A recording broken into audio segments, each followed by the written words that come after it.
Kalau air putih ni saya minum juga. Tadi aku jatuh motor. Astaga. Lepas tu macam mana? Teruk ke? Macam mana Kak Haji boleh jatuh? Cuba cerita. Adakah teruk sangat? Ataupun biasa-biasa? Cuba cerita. Apa yang boleh cerita? Yang tak boleh cerita? Tak apa.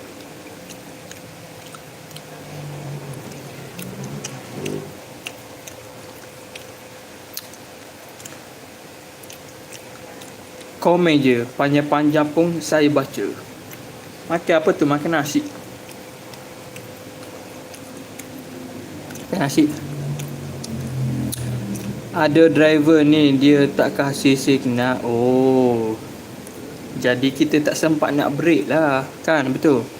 Lepas tu salahkan aku. Macam mana? Dia tak bagi signal. Lepas tu dia nak salahkan orang. Lepas tu macam mana keadaan Kak Haji? Lepas tu motor. Yang penting kita tanya Kak Haji dulu macam mana. Motor yang kedua. Yang pertama Kak Haji dulu macam mana. Ada arah kat siku. Motor aku kemek off. Parok tu.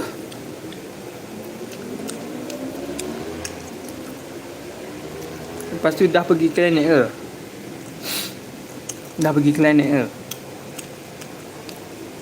Ni kat hospital. Oh, kat hospital.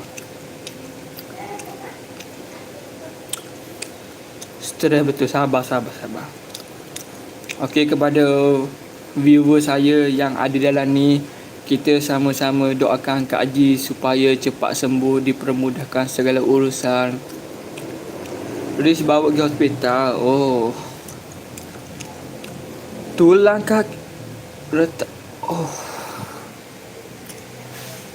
weh, kalau retak